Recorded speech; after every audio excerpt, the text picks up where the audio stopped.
Masioluk. And here today on OHCNAP News at 11, we're going to be covering many different topics, including the reconciliation of Pink Floyd, analysis on new health studies, an interview with a local marathon runner, the 5-day forecast, and the crime report. Michael, why don't you start us out with Pink Floyd?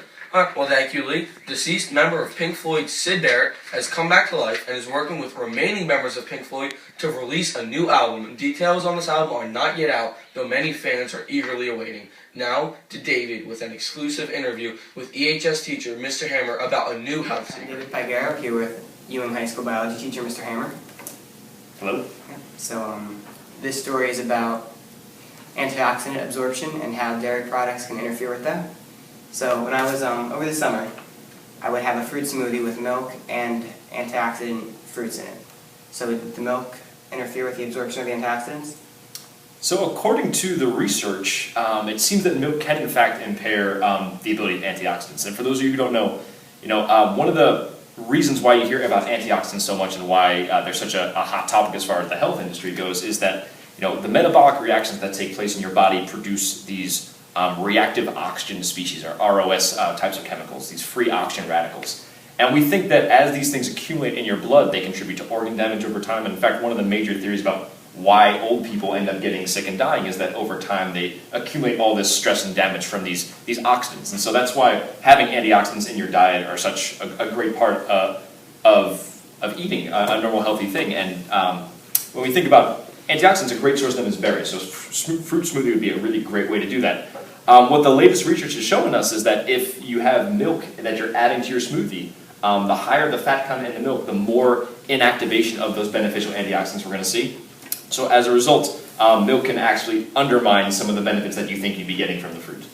So you said something about the fat content, so then would it make sense that if you're going to have a fruit smoothie, use like skim milk or some kind of low-fat dairy product? It would seem that if that, some of the research would indicate that might be the case. Now, the studies on that aren't as definitive, but when the fat content of food goes up, it slows down the processing in your digestive system. So you need, one of the studies here looked at how antioxidants were available when you ate strawberries with or without cream, and when you add the cream, which is a high fat content, it slows down how long the food's actually digesting in your body, which means it's going to be more difficult to get the absorption that you need if it's not getting the proper processing time. So it would be likely that fat-free milk or reduced fat milk would probably have less of a negative impact on the antioxidants than the full fat or whole milk.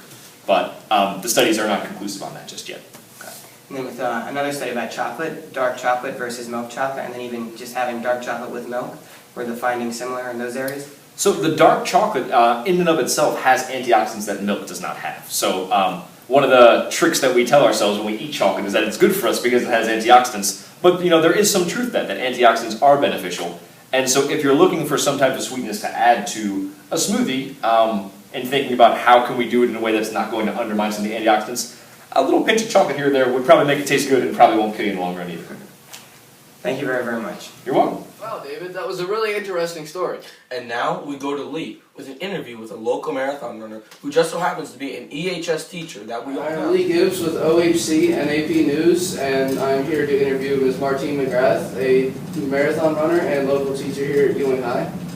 Would you like to introduce yourself? Sure. I'm Martine McGrath. This is my first year teaching at UM High School. And besides teaching here, I also am an assistant coach over at the College of New Jersey with the track and cross country program. You run marathons, right? Yes, I do. I am a longtime runner. I've run competitively since high school, all through college, and post-college. Instead of running track, I decided that I was going to focus on road races, longer distances. Did you always do long distance running? Yes, I started my career out, sadly, as a 55-meter runner, but I'm not known for my speed, so I moved up the distance. So by the time I was leaving high school, I did the mile and 2 mile. In college, I moved up to the 10K, which is about 6 miles on the track. So doing the half marathon and marathon is kind of the next progression. And how many marathons did you run? I've run 3 marathons. I did 3 just this year, so that was a bit much. I ran my first one last May. It was the Jersey Shore Marathon, and then I did Philly in November, and I did Boston this past April. And what was your Boston experience like with the Boston Marathon? So this Boston Marathon, I ran obviously 2013. This was my first Boston Marathon, and the race itself was amazing. It is everything everyone says it is about it being an awesome atmosphere. The fans are great.